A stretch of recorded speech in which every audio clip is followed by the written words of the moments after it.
Samuel, Reyes y Crónicas. Entonces vamos a orar para pedirle al Señor que nos ayude y después vamos a presentar el plan de curso. Bendito Dios, te damos gracias, Señor, porque tú eres nuestro Rey. Tú eres soberano, Señor, sobre los reyes de la tierra. Tú eres soberano sobre la historia de la humanidad y la historia de tu pueblo.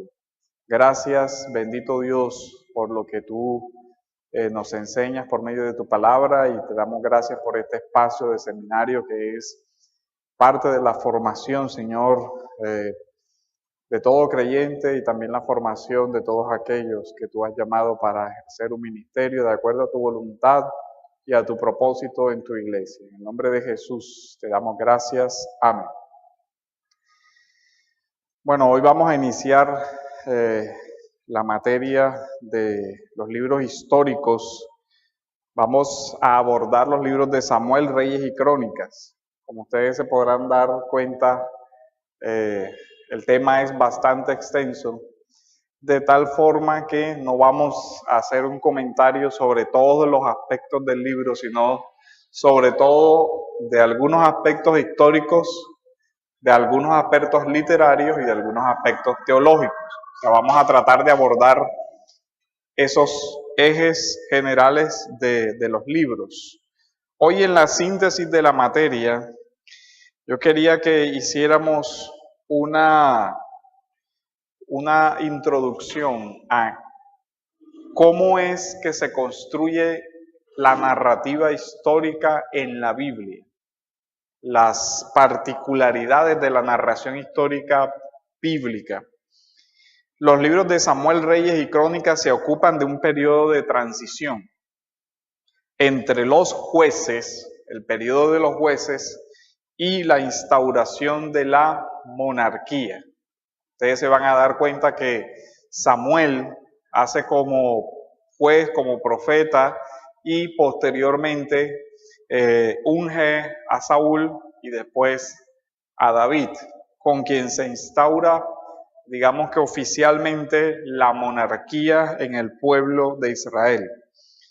Para entender esta nueva situación política y con todas las implicaciones religiosas, económicas, etcétera, que tiene la instauración de una nueva forma de gobierno, es importante recordar que la nación de Israel se llegó a constituir primero como una sociedad tribal, basada en lo que ya hemos visto en los patriarcas. Ya se pasa en esta época de esa sociedad tribal basada en la familia a un modelo de Estado basado en un reinado. Cambia ahora la situación, y por eso es importante en este curso, antes de entrar a los libros en concreto de Reyes, Crónicas y demás, hacer un acercamiento a la historiografía bíblica y sus características. Vamos a mirar desde la óptica de la historiografía bíblica los textos que recogen las tradiciones históricas de Israel, en especial estos de Reyes y Crónicas. Quiero que leamos el texto de Deuteronomio 26.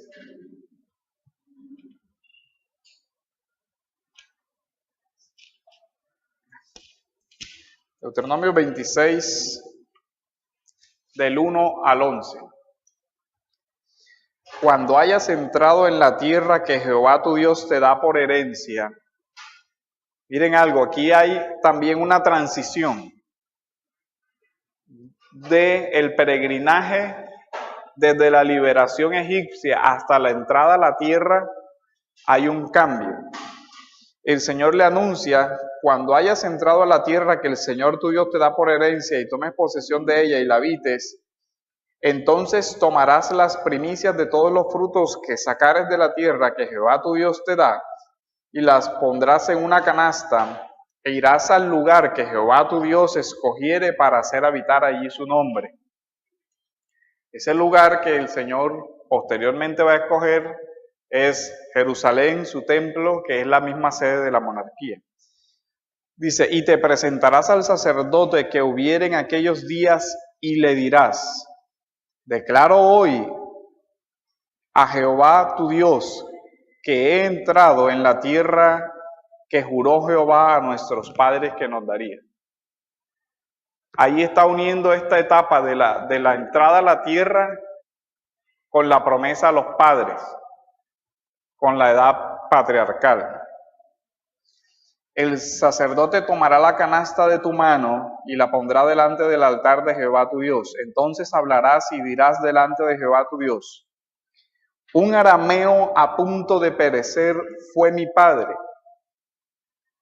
el cual descendió a Egipto y habitó allí con pocos hombres, y allí creció y llegó a ser una nación grande, fuerte y numerosa. Entonces mire cómo en el mundo de la Biblia la adoración tiene que ver con la historia.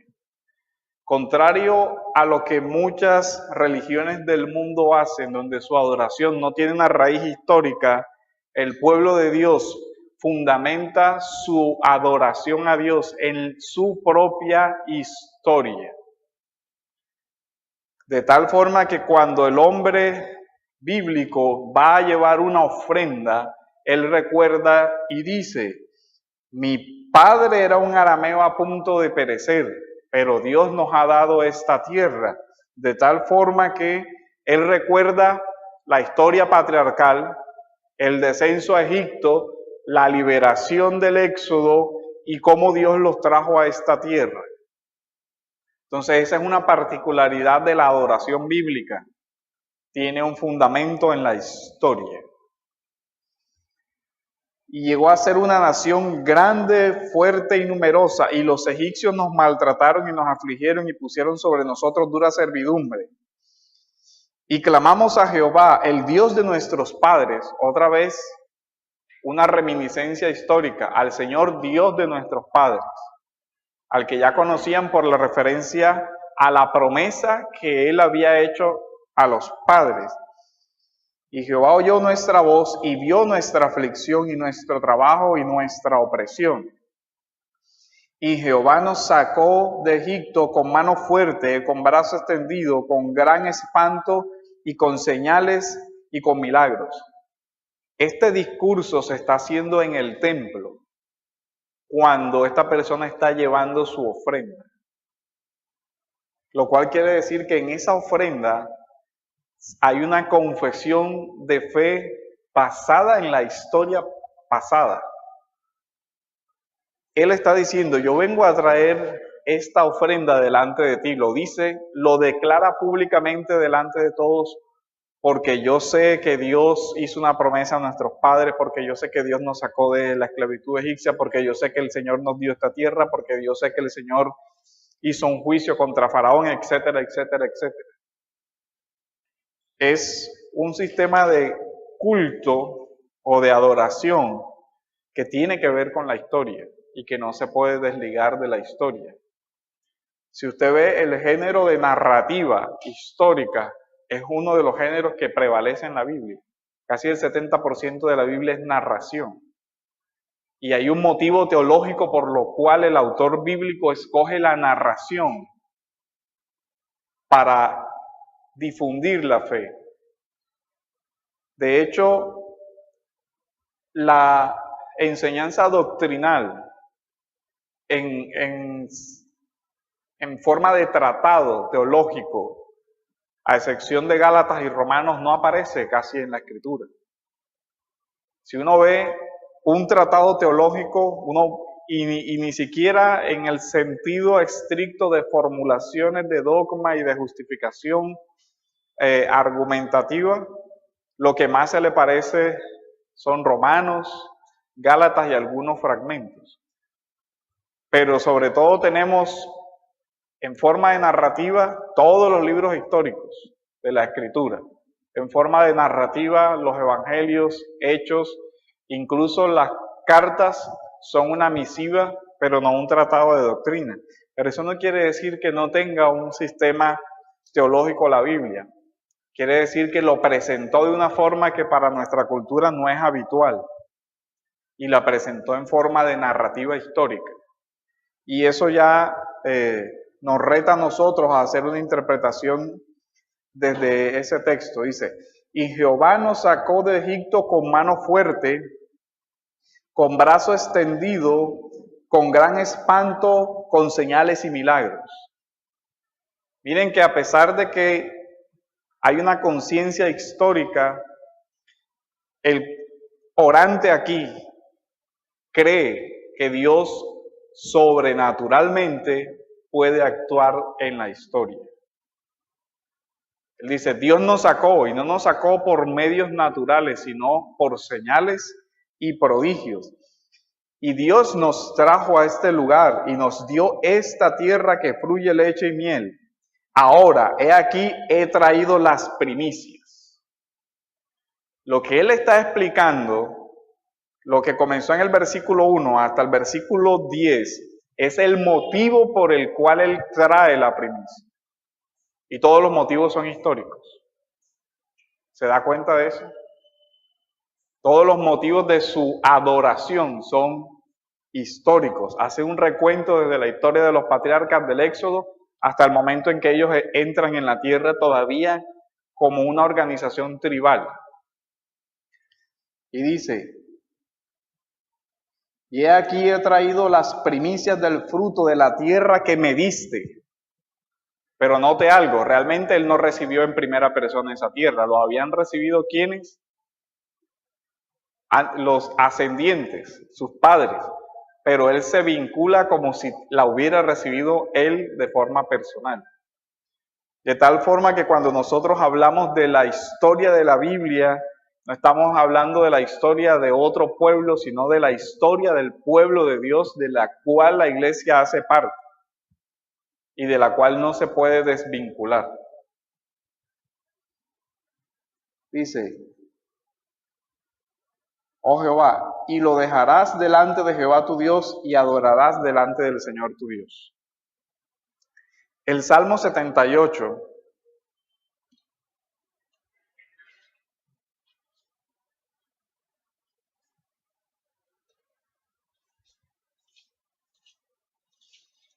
veamos lo que también es una expresión poética de la fe de Israel, está arraigado en una teología profundamente histórica. Vamos a leer los versículos 65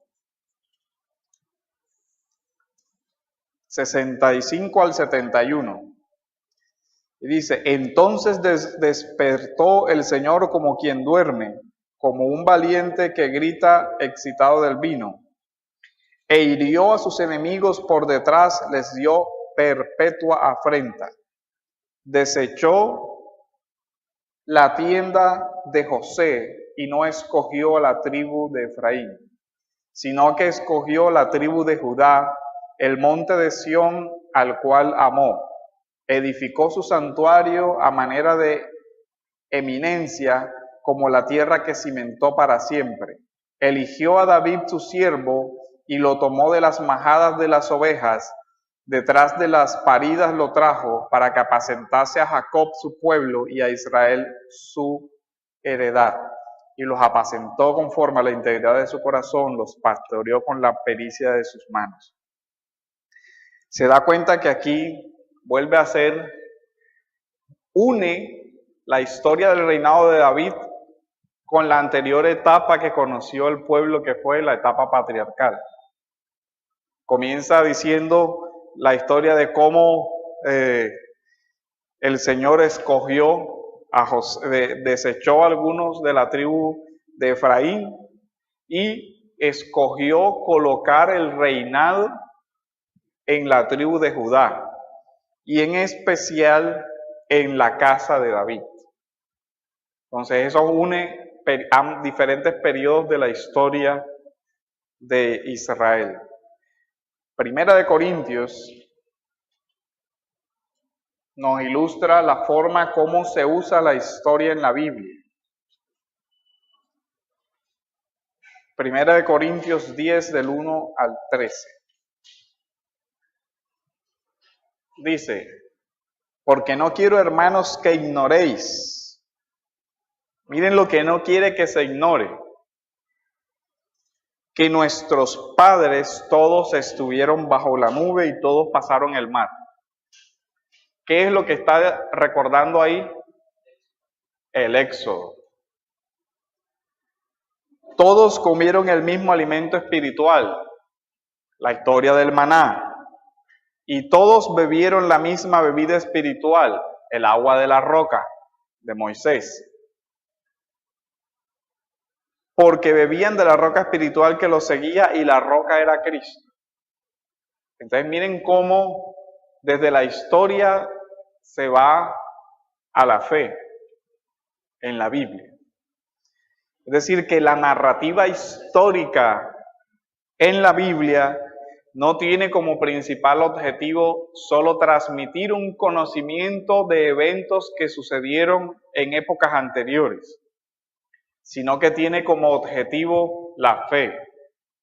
Pero como Dios ha actuado en la historia, nuestra interpretación de la historia también es importante para la fe. Y el desconocimiento de la historia también tendrá repercusiones negativas en la fe bíblica. Miren que otros sistemas de enseñanza o filosóficos no tienen necesidad de tener un anclaje histórico. El budismo y muchas religiones del mundo no necesitan un anclaje en la historia, porque para ellos las ideas desencarnadas o las construcciones conceptuales son suficientes, pero la fe de la Escritura está arraigada en la historia. Pero de los más de ellos no se agradó Dios, por lo cual quedaron postrados en el desierto. Las plagas, la serpiente de bronce y la infidelidad cuando adoraron al becerro hizo que Dios en muchas etapas de ese peregrinaje, muchos quedaran tendidos en el desierto. Y Pablo dice que la historia tiene un fin pedagógico. Después dice, estas cosas sucedieron como ejemplos. Es decir, que en la lectura de la historia yo no solamente voy a buscar conocer hechos que los narran, sino que voy a buscar el sentido y propósito de esos hechos y ver cómo en la forma como Dios dirige la historia de los hombres, yo aprendo de Dios. En los pecados de otros hombres yo aprendo para crecer y madurar. Ese es uno de los fines, esa es una de las formas como la Biblia usa la historia.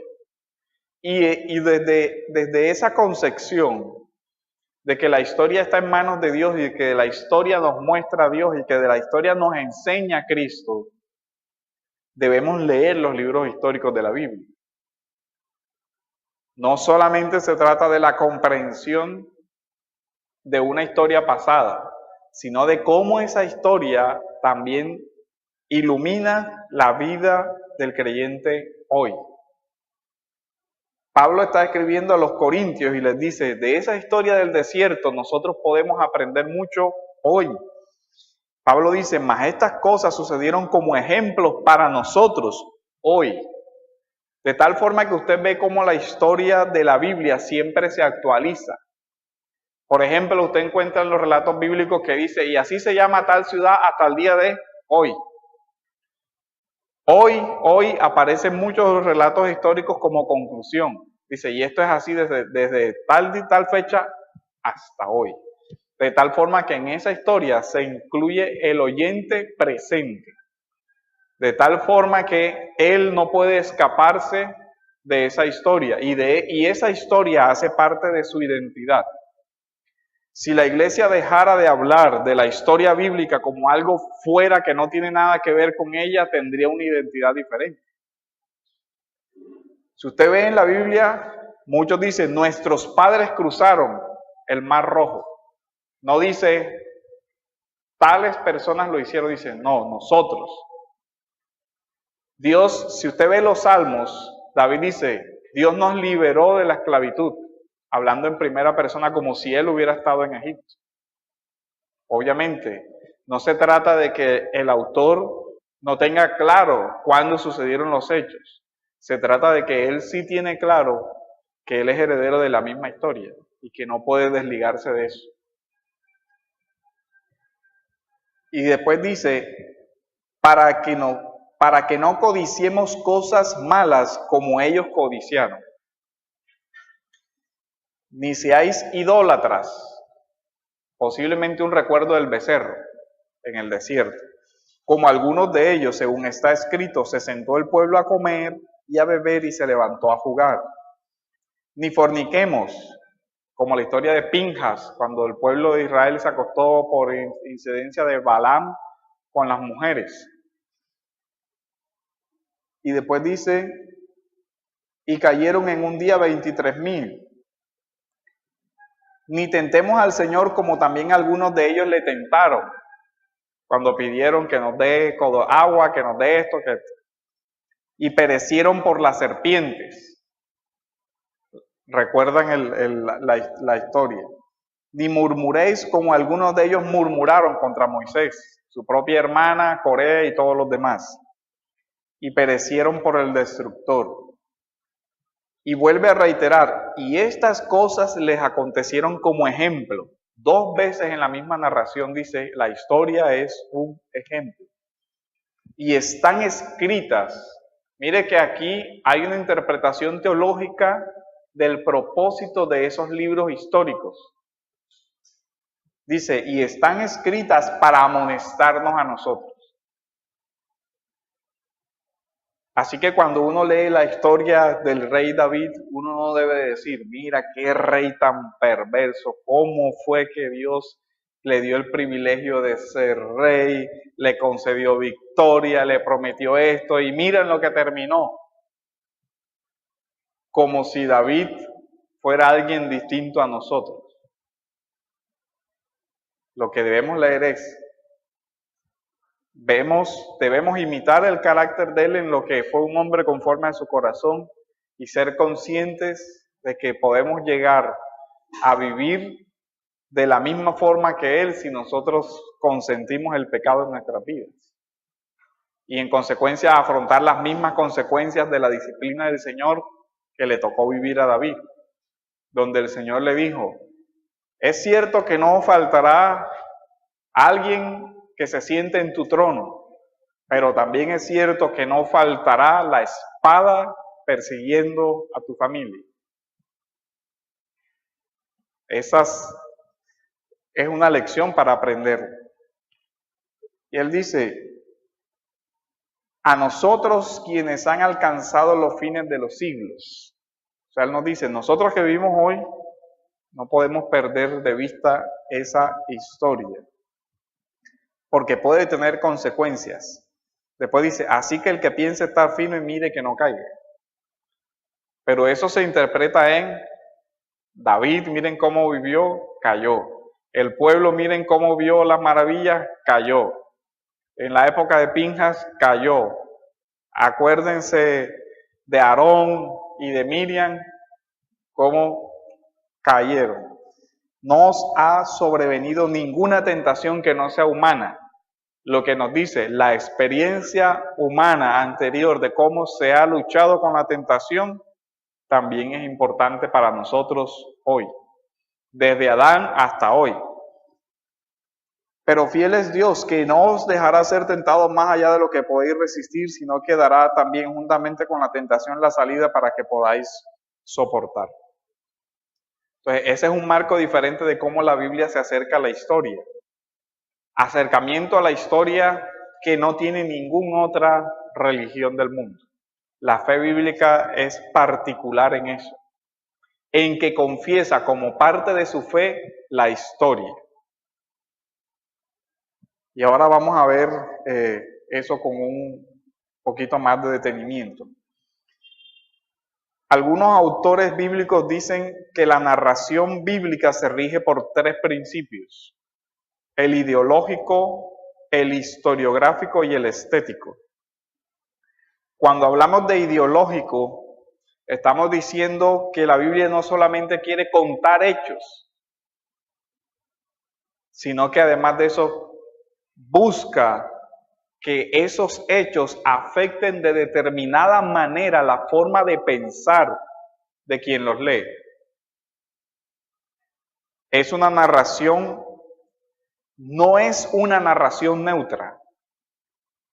Además, en el siglo anterior, el liberalismo promulgó que la historia, el acercamiento del hombre a la historia podía ser enteramente neutral. Es decir, que el hombre se podía acercar a los hechos como tales y percibirlos fuera de sí, de tal forma que fueran casi que narrar la historia fuera casi como tomar una fotografía. De tal forma que el objetivo de la historia era, entre comillas, ser imparcial, es decir, no transmitir ningún sentido de esa historia. Y dijeron que como la Biblia era claramente una narrativa que no era imparcial, sino que era a propósito, tenía un objetivo, que la Biblia nunca escondió. Pero el reconocer que la narrativa bíblica tiene un objetivo de transmitir una visión del mundo no es igual a decir que los hechos en los que se basa sean falsos. No hay que confundir las dos cosas. Sí está narrando unos hechos, pero no solo está narrando unos hechos, está interpretando esos hechos. Y desde la fe nosotros entendemos que la interpretación de esos hechos es una interpretación inspirada. Por ejemplo, el Evangelio de Juan es muy claro en el capítulo 20, en versículo creo que el 20, donde dice, y todas estas cosas se escribieron para que creáis. Juan escribió el Evangelio con un objetivo claramente evangelístico, para que crean.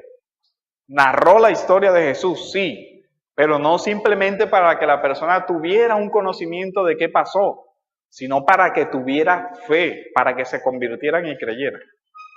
Eso es característico de la historia bíblica. No escribe solo para transmitir hechos, sino para transmitir determinada forma de ver la historia. Cuando decimos historiográfico es que enhebra los hechos, es decir, narra en forma cronológica, va uniendo estos hechos, pasó esto, pasó lo otro, como los ejemplos que vimos. En los salmos el pueblo ya se ubica en nuestra adoración, tiene una raíz en los patriarcas, en el reinado de David y en todo esto, los va encadenando de tal forma que se pueda ver la unidad de unos y otros. De tal forma que nosotros podemos ver un libro de Génesis y un libro de Apocalipsis y poder percibir la unidad del desarrollo. Y por último, tiene una dimensión estética. No solo se narra, sino que se busca narrar muy bien. No solo se cuenta y ya, sino que se cuenta de una forma estilizada y literaria. Claro, con los cánones de la literatura de la época, pero de forma literaria también. Entonces las narraciones bíblicas tienen un objetivo y un trasfondo histórico innegable, pero no son historia en el sentido moderno de la palabra, o más bien en el sentido que algunos quieren decir que es historia. En el siglo pasado se decía que el historiador debía simplemente contar los hechos y no darle ninguna interpretación. Pero el hecho que hoy es innegable es que todos interpretamos y que los hechos no están en bruto. ¿Cómo escoge un historiador los hechos que para él son más relevantes y los hechos que fueron piso para el desarrollo de otros? Interpretando. ¿Por qué algunos ven la historia de determinado periodo de Roma de una forma y otros de otra forma? Por la sencilla razón de que el historiador está interpretando los hechos, porque él no estuvo presente en los hechos. Lo que tiene son evidencias que algunas veces no son estrictamente completas de todo eso. De tal forma que él no puede hacer una reproducción fílmica. Él tiene un documento sobre aquí, otro documento acá, tiene un testimonio por acá, y él trata de que eso quede de una forma coherente. Porque el historiador sabe que a pesar de que él tenga lagunas y cosas que no pueda demostrar, la experiencia indica que hay una coherencia en el desarrollo de la historia.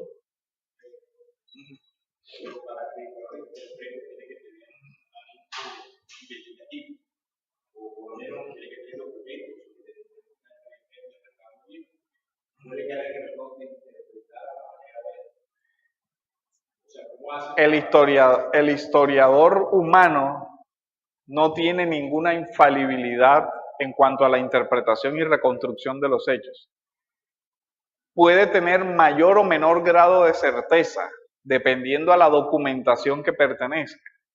Pero si estamos, por ejemplo, frente a determinada época donde él no cuenta con mucho material probatorio, él hace una reconstrucción que en muchas medidas será hipotética.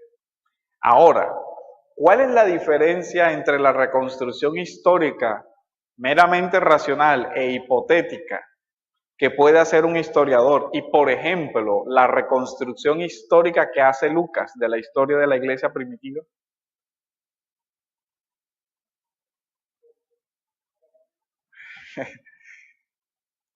Un historiador común y corriente solamente tiene acceso al pasado por evidencias externas, arqueología, documentos, porque ya no tiene nadie vivo que le cuente cómo fueron realmente los hechos.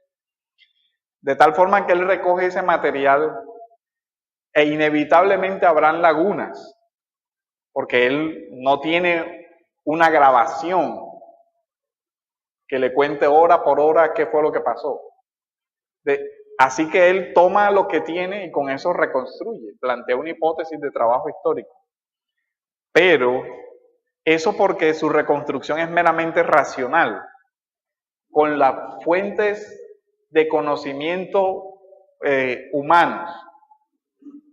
Pero cuando Pablo se acerca a la historia de Cristo, no solamente está utilizando esa fuente, sino que le asiste el Espíritu Santo para interpretar los hechos de forma adecuada.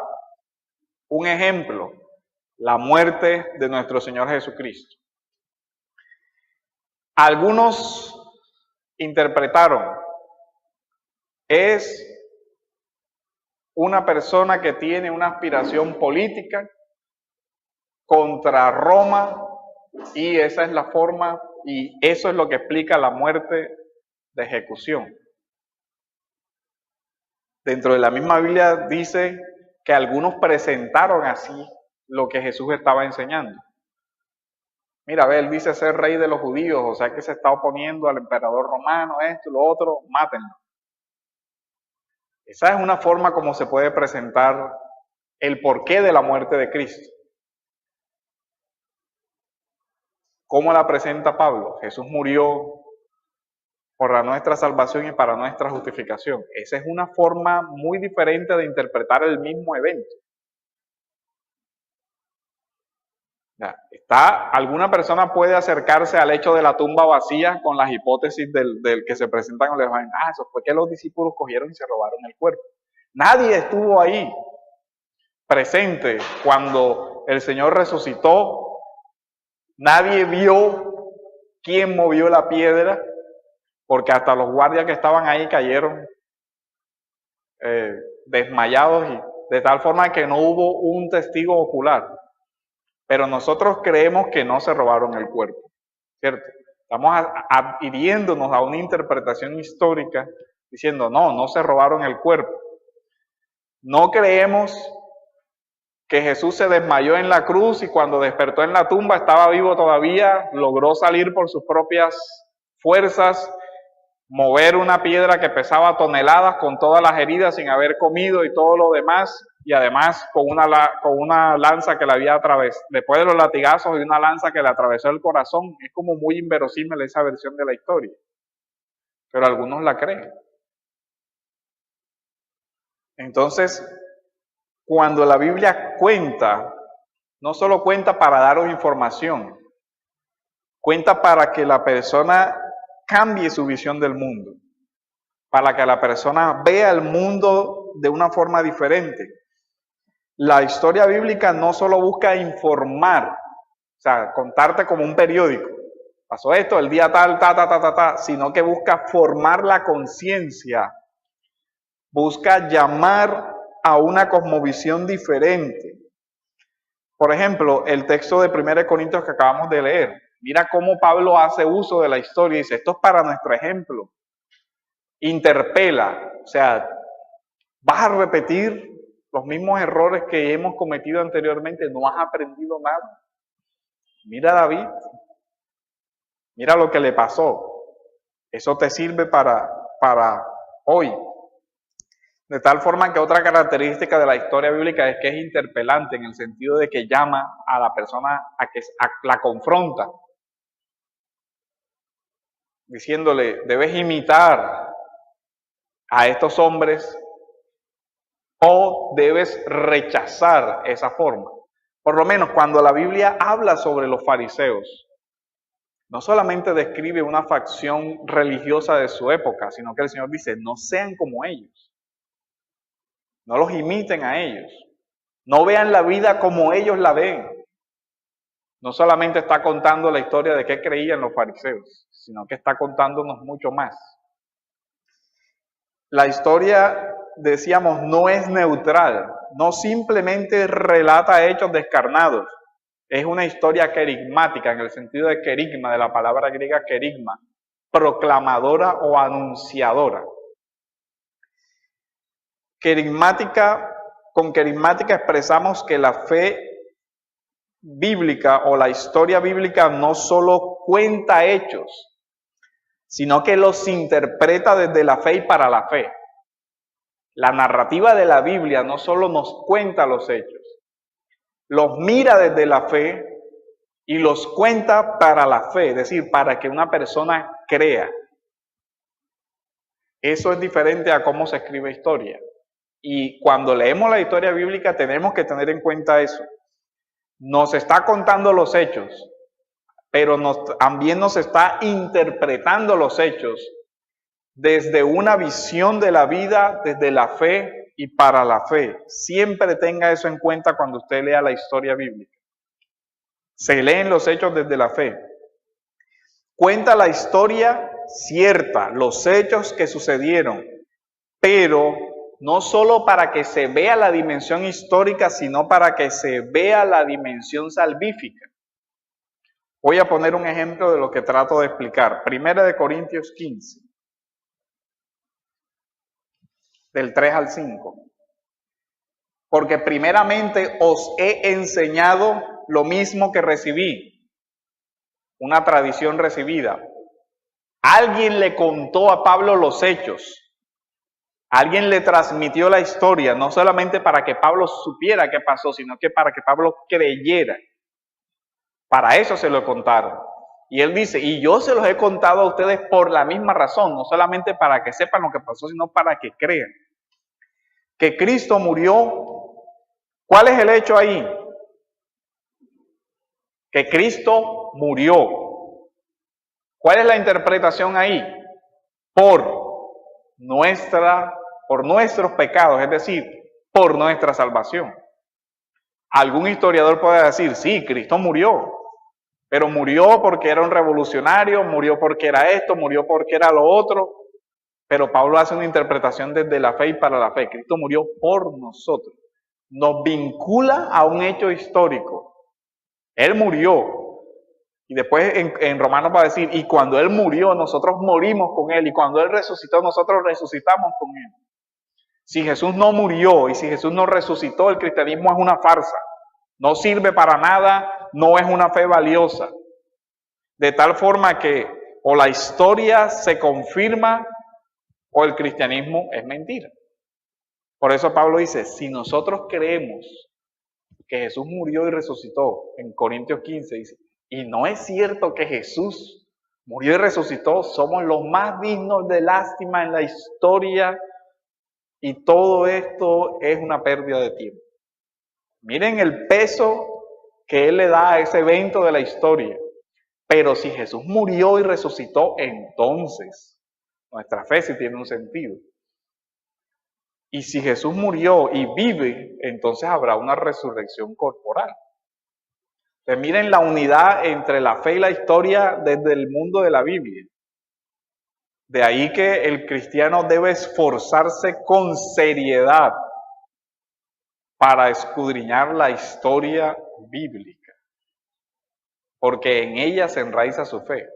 Por eso poníamos el ejemplo del Deuteronomio cuando decía, hoy presento esta ofrenda porque yo creo que soy uno de esos descendientes de Abraham al que Dios le hizo la promesa, porque yo creo que soy uno de esos descendientes de ese pueblo que Dios liberó de la esclavitud de Egipto, porque yo creo que soy uno de los descendientes del pueblo al que Dios le dio esta tierra. Por eso traigo mi ofrenda. Historia. Si nosotros vemos, creemos que Cristo, personaje histórico, murió, hecho histórico, por un sentido o interpretación específico de ese hecho, donde hay una declaración no solo del hecho, sino del propósito, donde ese hecho tiene que ver con un plan salvífico, donde ese hecho está vinculado a nosotros porque Él murió por nuestros pecados, es decir, que la historia es historia redentora. La historia de la redención está metida en la historia de la humanidad desde la encarnación y desde siempre. Según las Escrituras, lo que nos dice que la historia es una historia escatológica en relación a promesa, cumplimiento. O sea que la historia tiene una dimensión escatológica. La escatología no puede desligarse de la historia. Él dice, esto pasó, murió y resucitó según las Escrituras, es decir, de acuerdo a lo que ya Dios había anunciado. Que fue sepultado, hecho histórico, y que resucitó al tercer día. Estas declaraciones vinculan a la fe cristiana con una visión del mundo que permite y que la aparición de milagros o la intervención de Dios soberana en medio del mundo material y físico. Entonces el creyente no ve la historia como simple sucesión de hechos, sino que ve en la historia la mano de Dios, la mano milagrosa de Dios. Y la fe cristiana confiesa en consecuencia que Dios es Señor y soberano de la historia, pero no de una forma ciega, sino que después el mismo texto dice, y se apareció a Pedro y a los 12. Ya está dando testigos de esa historia. Y expresa que dichas narraciones, es decir, las narraciones de Pedro y de los 12, son narraciones históricamente confiables porque han sido relatadas por testigos presenciales. Primera de Juan 1, del 1 al 4. Note lo que hemos visto, en plural, de un testimonio válido por ser el de varios testigos. Visto, oído, palpado, esto os anunciamos. La dimensión querigmática de la historia. De tal forma que nosotros podemos decir que la historia de la Biblia es una historia confesante. Tenemos que confesar no solamente un conjunto de doctrinas, sino hechos históricos. No puede haber un cristianismo que diga, bueno, yo sé que Jesús fue una persona histórica, pero eso de la resurrección, eso parece un mito. Eso es un cuento para darle una dimensión más atractiva, tal, esto y lo otro. No, mi hermano, eso no se puede.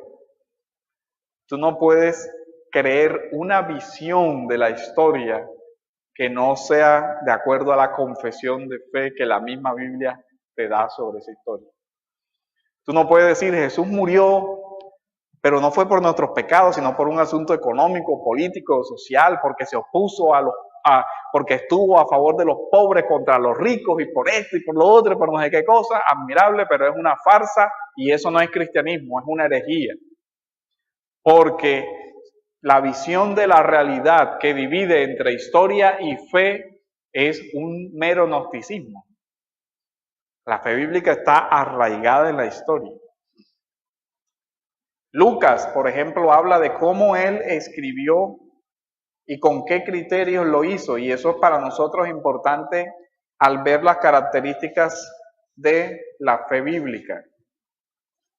En el Evangelio de Lucas, Lucas nos dice que la inspiración no contradice el uso de fuentes o la investigación seria, histórica o documental. Nosotros vemos que Lucas dice, puesto que ya muchos han tratado de poner en orden la historia de las cosas que entre nosotros han sido ciertísimas. Lucas 1 del 1 al 3. Entonces miren que Lucas está hablando de la historia, pero una historia cierta, no una mitología. No es un hecho amañado. Como nos la enseñaron los desde el principio, lo vieron con sus ojos, una historia que tiene documentos, pruebas. Y fueron ministros de la palabra. Una historia interpretada desde la fe. Me ha parecido también a mí, después de haber investigado con diligencia todas las cosas desde su origen, lo que Lucas está diciendo es que dado que él no estuvo presente en mucho de lo que él va a contar, ¿qué hizo él? Fue donde los testigos, investigó. ¿Quién estuvo cuando el ángel le apareció a María? María y el ángel. ¿De dónde sacaría Lucas esa historia de lo que pasó? Le preguntó a María. Cualquier persona con una mediana comprensión de la... Oye, María, ¿qué fue lo que pasó? Mira, pasó esto, se apareció un ángel, así, asado, tal.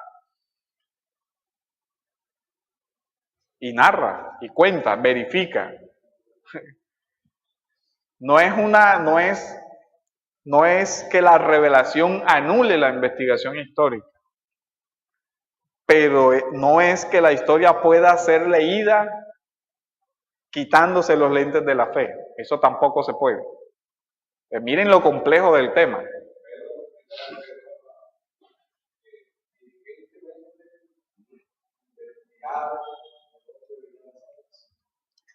Ahora, nosotros creemos que cuando Pablo dice que Cristo murió, un hecho histórico, por nosotros, hay una interpretación revelada e inspirada.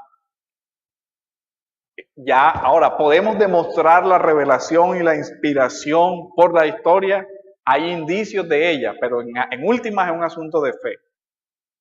Ver la historia desde los ojos de la fe.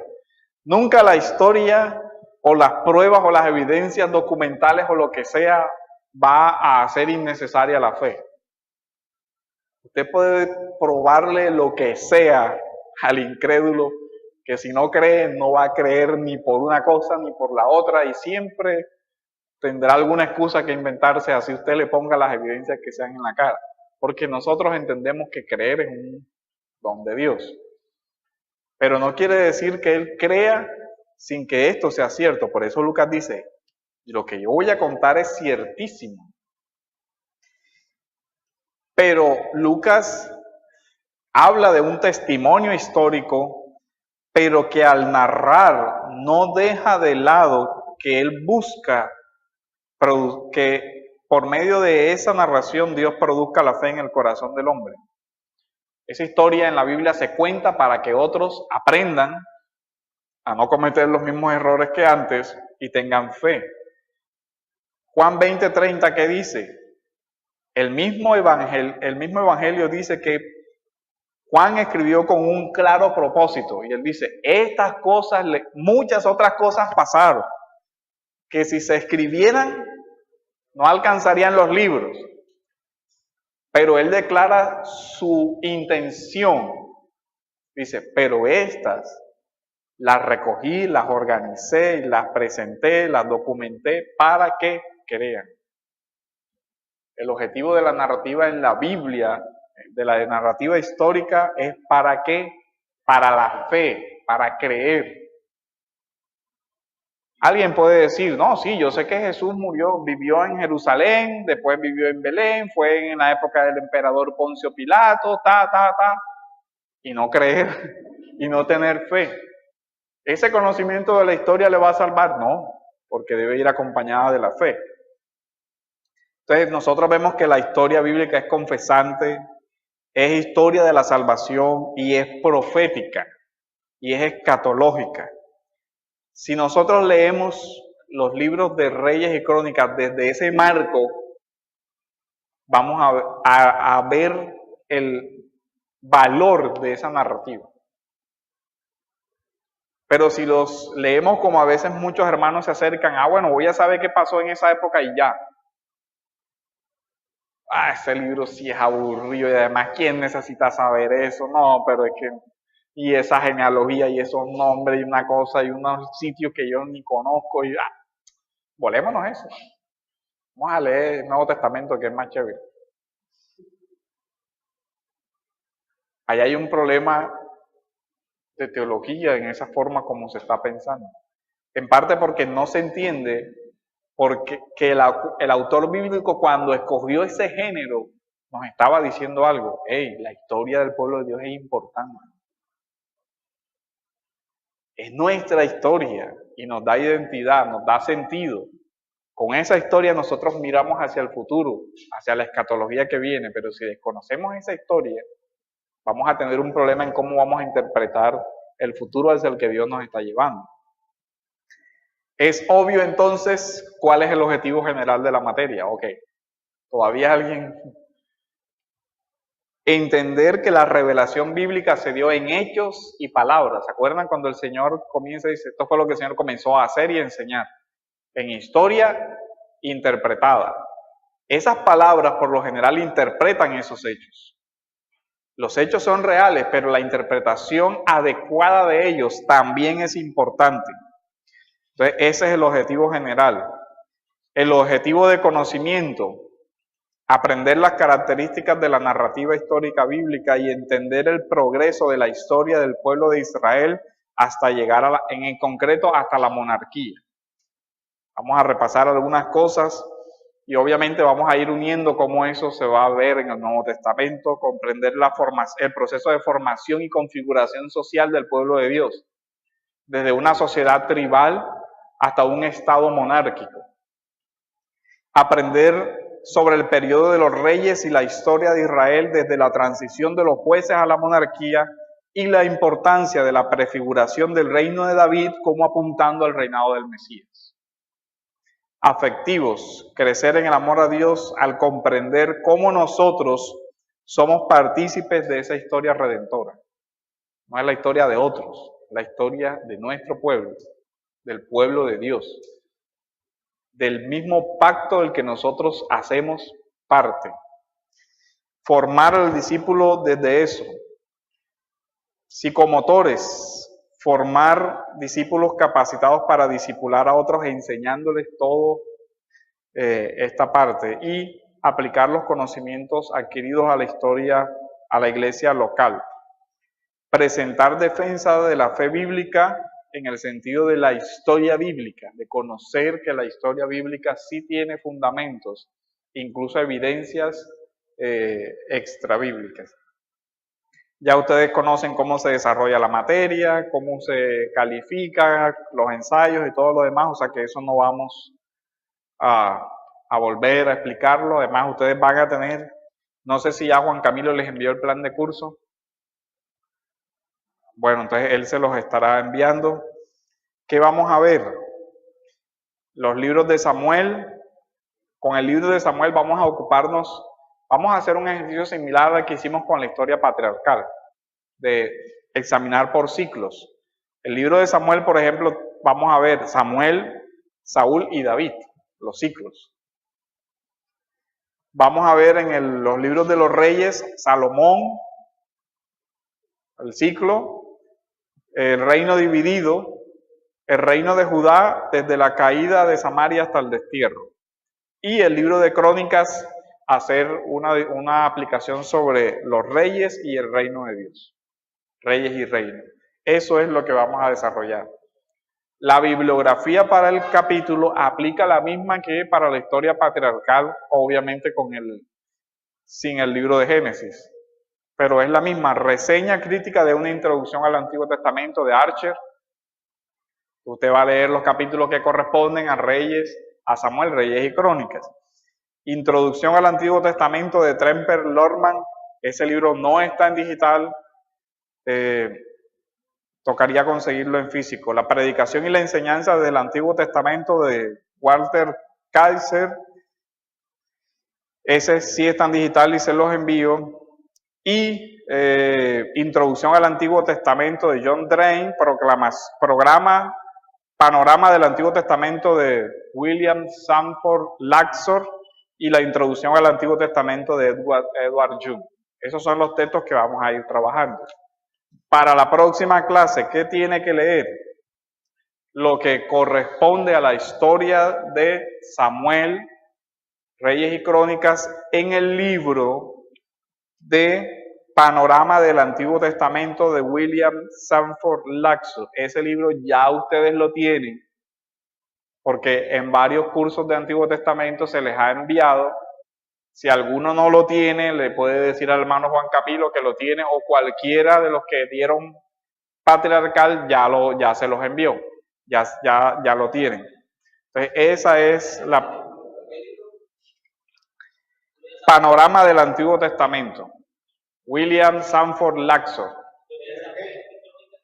Sí, la introducción que ese libro hace de Samuel, Reyes y Crónicas. O sea, todo el comentario de esos capítulos. Sí.